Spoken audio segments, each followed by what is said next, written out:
अजीत और शरद पवार की मुलाकात से डरे कांग्रेस और ठाकरे ग्रुप। एमवीए में ही पवार की भूमिका पर उठ रहे हैं सवाल। बार बार अजीत और शरद पवार की मुलाकात से कांग्रेस परेशान। शरद पवार के मन में क्या है ये कोई नहीं समझ पा रहा है। भतीजा बिना समय मांगे मिलने पहुंच जाता है, वो भी तब जब वो बागी हो चुका है।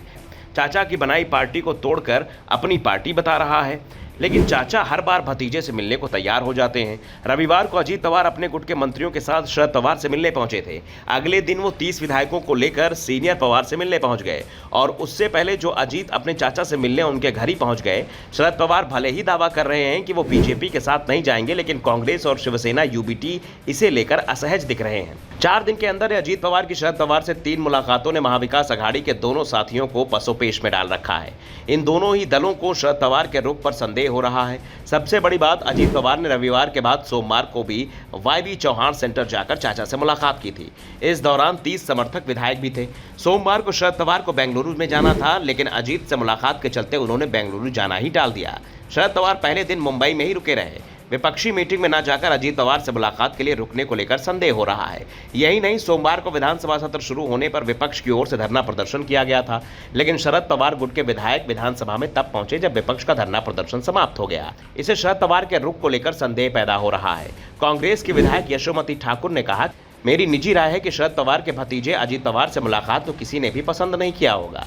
महाराष्ट्र को शरद पवार से उम्मीदें हैं और हमें भरोसा है कि वो लोकतंत्र के समर्थन में खड़े होंगे। किसी अन्य नेता ने इस पर खुलकर नहीं कहा, लेकिन कुछ नेताओं ने जरूर कहा कि शरद पवार को अजीत और उनके समर्थकों से मुलाकात से ही इंकार कर देना था। शिवसेना के संजय राउत ने भी इस मामले में शरद पवार को एक तरह से नसीहत दी। उन्होंने कहा कि अगर मैं शरद पवार की जगह पर होता, अजीत पवार को बाहर का रास्ता दिखा देता। इस बीच प्रफुल्ल पटेल ने पवार से मुलाकात को लेकर कहा कि विधायक सेशन से पहले दिन शरद पवार से मुलाकात करना चाहते थे ताकि उनका आशीर्वाद मिल जाए। हम सभी लोगों ने उनसे आग्रह किया कि वो पार्टी को एकजुट रखें और भाजपा को समर्थन देने पर विचार करें। वैसे शरद पवार दूसरे दिन बैठक में शामिल होने के लिए बेंगलुरु पहुंचे। विपक्ष की बैठक में हिस्सा लिया और साफ कर दिया कि वो विपक्षी गठबंधन के साथ ही रहेंगे। लेकिन जिस तरह की सक्रियता अभी तक विपक्षी दलों की बैठक में शरद पवार दिखाते रहे हैं, वैसी सक्रियता इस बार नहीं दिखाई दे रही। पवार बैठक में दूसरे दिन पहुंचे, लेकिन बेंगलुरु से ही उनके तेवर ज्यादा तीखे नहीं दिखाई दिए। यहां तक कि प्रेस कॉन्फ्रेंस में भी उन्होंने कुछ नहीं कहा।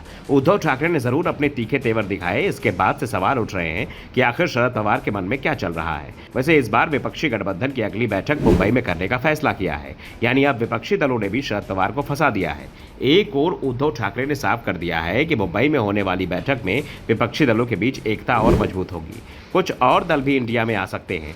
इंडिया विपक्षी गठबंधन को नाम दिया गया है और इसके लिए कांग्रेस ने यूपीए को समाप्त करने का फैसला किया है। अब यूपीए इतिहास बन गया है और उसकी जगह इंडिया ने ले ली है और इंडिया गठबंधन बनने के बाद इसकी पहली बैठक मुंबई में होगी, जिसकी जिम्मेदारी अब शरद पवार को ही उठानी है। एक तरह से देखा जाए तो विपक्षी गठबंधन में पवार के रोल पर सभी की नजरें बनी हुई हैं। Bureau report, the Dhakad news.